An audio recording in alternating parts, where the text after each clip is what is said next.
PCSB released our strategic roadmap last year, and last month, I shared about one of the priorities included in our strategic roadmap of excellent schools. Our goal is to ensure families have access to high-quality public school options. With our new strategic roadmap, we are creating a new accountability framework grounded in our commitment to race, equity, diversity, and inclusion, guided by these 4 principles. 1, to hold schools accountable for ensuring all students meet or exceed high performance and/or improvement targets, acknowledging that an excellent school is one that is equitable. 2, to reward schools that are demonstrating high levels of growth for all students. 3, to provide a rigorous, attainable benchmark to measure school performance. And 4, to focus primarily on outcomes on both performance and school climate measures. Tonight, staff will recommend we open for public comment the list of data that will be collected for the revised accountability framework. Staff will share more. Another priority you've heard me talk about are our revised charter application guidelines for new or expanding schools. I'm excited to share that the guidelines will be available in August on our website, and we will discuss the guidelines at our September board meeting. I'm looking forward to upcoming application season because it's an important opportunity for groups to present unique and innovative school models that can meet the learning needs of all students. Now I would like to turn it over to Dr. Michelle Walker-Davis. Thank you, Chair Cruzy. I share in your excitement about those upcoming oversight responsibilities. I want to highlight just 2 things this month. First, the first week in May marked National Teacher Day and Teacher Appreciation Week. I'm excited to have recognized and celebrated the fantastic educators who are making a lasting impact on the lives of DC students each day. And while their responsibilities can often feel daunting, they have a direct hand in shaping our future leaders. The next generation of advocates, doctors, scientists, service members, entrepreneurs, etc., occupy their classrooms, and the work they continue to do to ensure students are prepared has not gone unnoticed. I see their displays of resilience, flexibility, and commitment every time I visit classrooms. I see the joy in students' faces, and I feel the energy that fills the classroom and school buildings. Educators, I really want to say to each and every one of you, you are greatly valued and appreciated. Thank you for sharing a little slice of your classroom with me when I get to visit, and thank you for all of the work that you do. I also would like to take this moment to acknowledge National Charter Schools Week, which was held last week, and to remind everyone that at DC PCSB, we will continue to support school leaders by creating policies and conditions that allow them to do their best work, which is educating our students. Today, we are thankful to have more than 44,000 public charter school students, depending on the schools that we authorize to provide them with an excellent education. As we celebrate the tremendous success in the public charter school sector, we're humbled by the remarkable work of our public charter school educators and leaders in this unprecedented time in education. I look forward to working with them and with this board and all of the wonderful things and hard things that we have coming up in the next few months and years ahead. Thank you. Thank you, Dr. Walker-Davis. As we move through each agenda item, Brianni, our moderator for the evening, will unmute DC PCSB staff or individuals speaking on behalf of the school. The hand-raising feature has been disabled. Individuals who have previously signed up to testify will be called upon. As a reminder, all written public comment is available to the public on our website, and if you didn't sign up by sending your name to the public comment mailbox before this meeting, please submit your comments to public.comment@dcpcsb.org or call our public comment line to leave a voicemail testimony at area code 202-328-2660 and select option 2. Let's hear from the witnesses who signed up to speak. I'd like to invite Kathy Lloyd to testify. Brianni, is Kathy in the waiting room? She's not in the waiting room. I don't see her name in the list. A moment or two.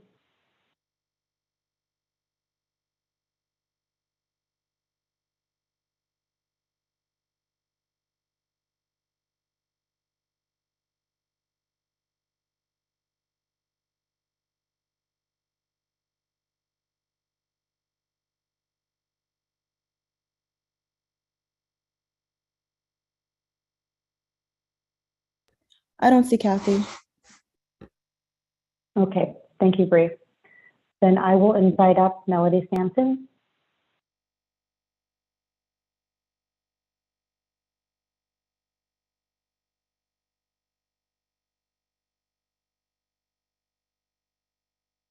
Hi, Melody.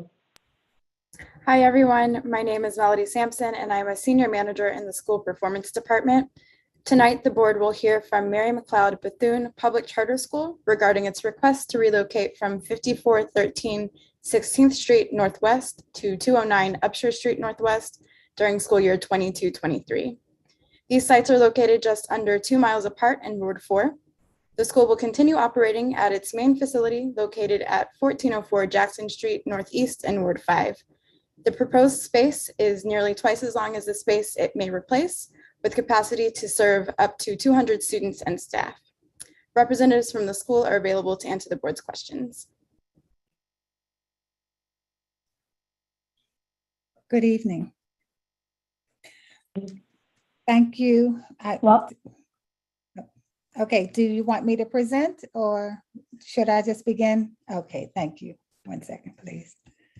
Mary McLeod Bethune Day Academy Public Charter School has submitted a request to move one of our school locations from 5413 16th Street to 209 Upshur Street. In December 2022, we were able to find a facility that was for sale at 209 Upshur Street. The facility is 1.9 miles apart from our Ward 4. It's located in Ward 4, 1.9 miles away from our current location. We were looking for a school facility, and we're so pleased to say that GAP, the 209 facility, is a school building that was opened in 2007 for a former charter school. It was formerly a middle school, and it is now housing a child development center. We plan to hold no more than 150 students in the facility. The proposed space is designed to function as an educational facility. Presently at 5413, we are in the education building of a church building. And as we grow, we want to be able to provide more accommodating facility. This new building at 209 Upshur Street will feature larger classrooms, a spacious rooftop environmental science classroom, a secure waiting room and public area right off our main entrance, and it will be able to double check point entrances. It has a large multi-purpose room where students can congregate to socialize, collaborate, have lunch, have school programs. The building is all ready. We have done our due diligence and worked with the seller and the broker, and our attorney is now continuing to have communication with the seller. And the plan is, the financing is to provide closing on May 26th. At this time, we are seeking the DC Public Charter School Board for the right to transfer. I do want to say that our financial implications were all very positive. We have had community engagement with the ANC of that area, and ANC 4C10. We met with Jonah Goodman, the ANC commissioner, and we have also been in conversations with our Ward 4 representative advisor to Janice Lewis George, who is the DC council member for Ward 4. I'm not quite sure, Ms. Sampson, how much do you want me to provide at this time? I think we can pass it to the board members to start questions. Thank you. Thank you, Dr. Thank you. McKay. Oh, please Sorry, go Leah. ahead. I wanted to invite questions. Go right ahead, please. Thanks so much for the update. I wanted to ask a little bit more about the internal and external community engagement that you've had as part of the process. Mhm. Yes, originally we began to meet, and this is back in January.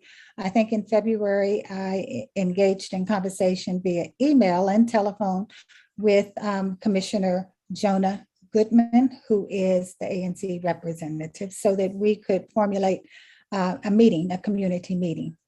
That meeting was held I think it was April 27th, in which there were members of the school community, also a member of the current tenant at the school, members of Ward 4, and some prospective parents at the meeting. At that time, what have been their reactions?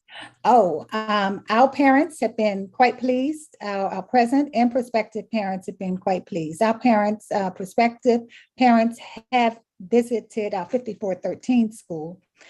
There was a little bit of a quandary as to whether we could participate in the My School lottery, since there was a prospect of moving, but we had not finalized that decision. As such, all of our parents were placed on a waiting list, but since then, parents have accepted participation at Mary McLeod Bethune-Day Academy. And those parents who were decided not to move to the next building have all made their decisions. And we also think that at some point, as always, parents make new decisions and may come back. So because the facility, we've always been looking for someplace close to where we have identified and close to our present building. We have a campus in Ward 5, and that's our larger campus that serves students pre-K through grade 8. And our 16th Street campus in 22-23 will serve pre-K through grade 5. And so we were looking for a facility that could best accommodate not just a growing, not a large growth, but a grade growing, as well as be able to accommodate some of our special and unique features of the school. So community engagement has been very positive, and that's been with feedback from our parents, feedback from prospective parents, and from the community via the ANC 4C01, 4C10. Thank you.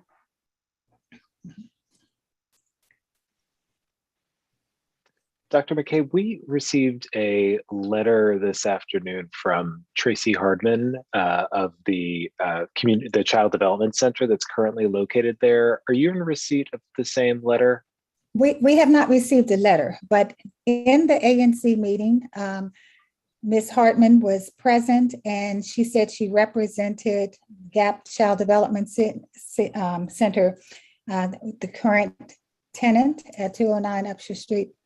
And she stated that that same day, that Tuesday, I think it's April 27th, that they were taking the option of first right of refusal, and that was something brand new. Our attorney has been engaged with the general counsel for the Seller Neighborhood Development Company so that we can continue with our pursuit to close May 26th, and it may be a delay, so there's a possibility of a delay of closing because it seems as if the seller did not communicate to the tenant correctly, and so they have to abide by the timeline. But at the same time, we were told that the tenant had previously put in an offer at the same time that we had put in our offer. So we have signed all contracts to receive a vacant building, and that is our intent. Okay, we'll certainly share with you the letter. We received it, I think, just a few hours ago, so that you have it. But we'll want to make sure that we have some confirmation of that being legally negotiated between your council, their council, the seller's council, et cetera, when this comes before us for a final vote, which Chair Cruci is next month. That's right, June 27th. Yeah, and our council, PCSB council, could probably advise on what would be necessary in order to make sure that there's clarity.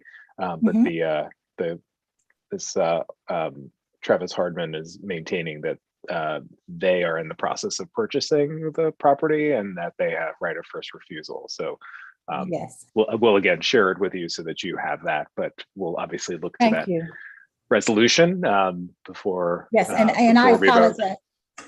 Yes, Travis Hartman is the owner of the Child Development Center, and that there was another person present who revealed this information on April 27th. So I apologize and excuse me for interrupting you.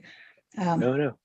Okay. No, we just want to make sure that we've got we and you have all the legalities worked out before this board is asked to vote next month. Great, thank you. Mhm. And Dr. McKay, is it safe to say, since submitting your application, we noted that the school has adjusted its timeline, now proposing to move into the space in December. And is that for this reason? Yes, because GAP or Travis Hartman has legally a time set within his current contract, we have to abide by that timeline. And so we are looking fortuitously as well as looking to the future that we will be able to close at that time. So we have everything is ready. And we thought that certainly April 27th, we had good news to share with our parents, or in early April, we had good news to share with our parents, and it was just a matter of meeting all timelines. So now the timeline is extended. And thank you for that. And can you walk us through how the adjustment to the timeline impacts some of the operations? Yes, so this morning we met with the facilities committee at our present location, 6 Presbyterian Church. And we will be able to stay. It was amenable and amiable meeting where we can continue with a short-term lease so that we will be able to move. And that short-term could turn into a long-term if necessary. We are hoping that it will not be necessary, but we're working together cooperatively to make sure that there is a smooth transition. We have not informed the parents yet because we we're waiting. We have given the parents a tentative, but we have not declared anything. We don't want to do that until May 26th. It puts us in a very precarious position, and it's definitely not what we wanted to have for our parents, of course, but it was something that never was considered in February, April, May, June, February, March, and April.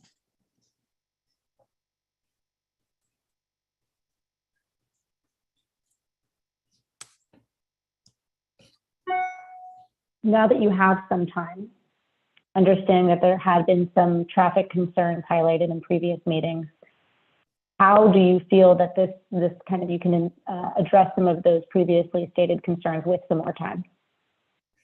I'm sorry, you said transportation or travel? Did you say travel? Oh, yeah. Okay. So, Mary McLeod Bethune Day Academy has transportation available for our students. One consideration we have given to our parents who are presently with us is that we will have a bus that can pick up children directly across the street in front of the park at Rock Creek Park. And so we will have a bus for those parents, and we've already surveyed. It's not a large number of parents who want to use the transportation from 16th Street to Upshur Street. Secondly, we are looking at, we have kind of like surveyed the building, the front and the back. There is an alley to the side where we can either let our children, there is a one-way street and an alley in the back. We would either be able to let our children off, the parents can let the children off in front of the school. And as I shared at the ANC meeting, our program actually begins from 7 a.m. For before and after care and ends at 6 o'clock p.m. So we have a number of students who arrive prior to 8:30 breakfast time. We don't foresee a large traffic situation. We have not had it. In the past, we will have staff outside to receive children as they come into the building and or as they leave their parents' car for those students who are riding in private transportation. Presently, we have one entrance that our students come into the building, and that is through the alley, through the parking lot. And we have had good relationships with our neighbors so that our parents can drop the children off and keep driving. So we are thinking that we will be able to continue that process.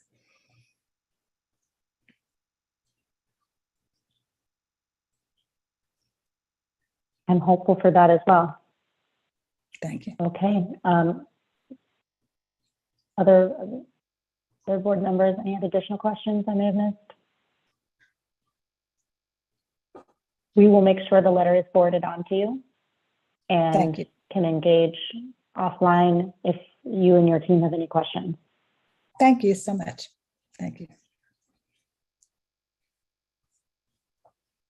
Okay. Now it's time for our public meeting. Board members, I'll take a motion to approve the May 16th, 2022 agenda.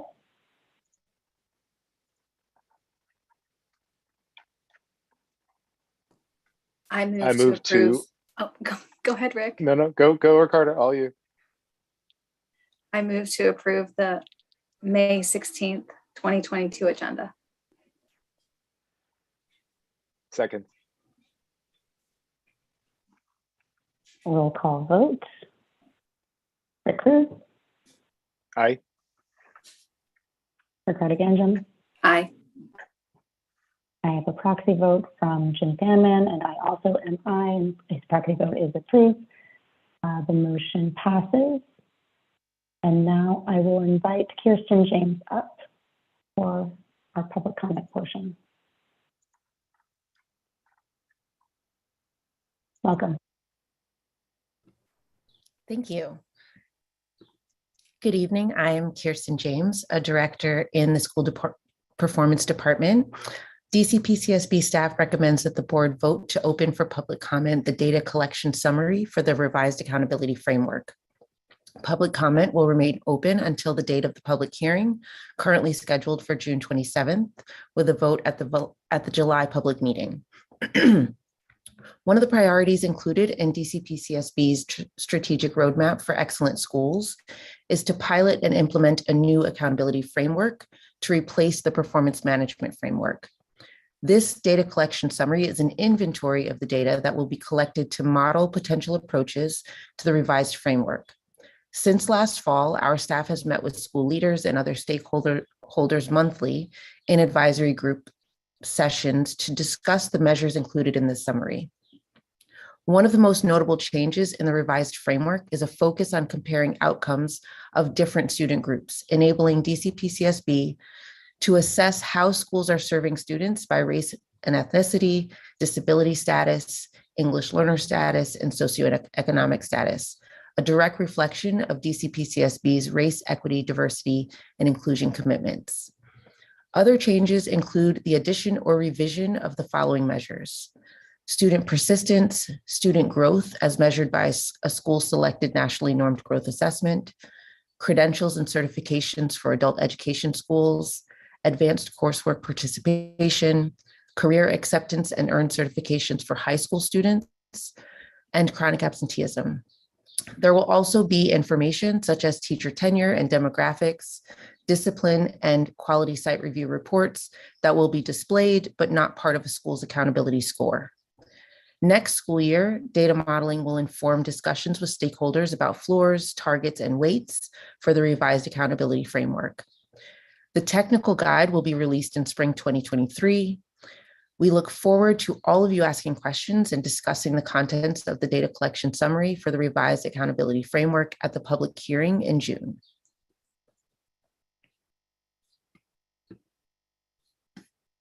Thank you, Kirsten. I am very excited about all of this. And to be clear, everyone, we're voting tonight to open this for public comment.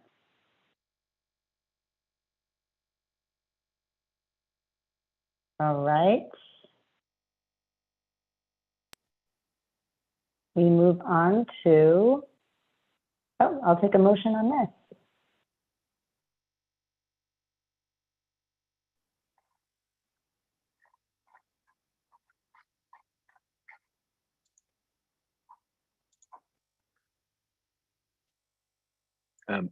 I'm happy to move to open for public comment, the data collection summary for revised accountability framework.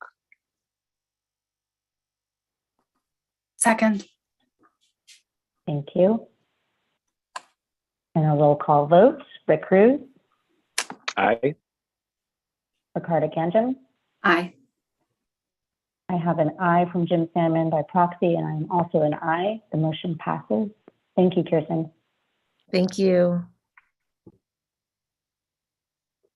Would any board member like to remove an item from the calendar for further discussion or state a recusal for the record?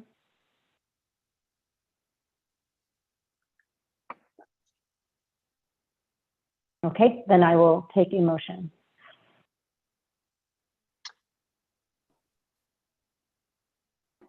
I move to approve the. Call you, Ricardo. I move to approve the consent calendar. Second. All right, motion passes. Rick Cruz. Aye. Ricardo Ganjan.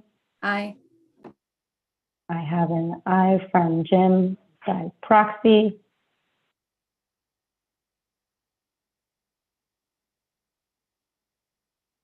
And I am also an aye. Is there any new business? Okay, then I will take a motion to vote to adjourn. I move to adjourn the May 16th, 2022 PCSB board meeting. Second. Okay, Rick Cruz. Aye. Ricardo Ganjan. Aye. We don't actually need one from Jim, and I support that. We are adjourned. See you next month. Very efficient, Chair Great. Cruzy. Yep. Thank you. Take care. Bye.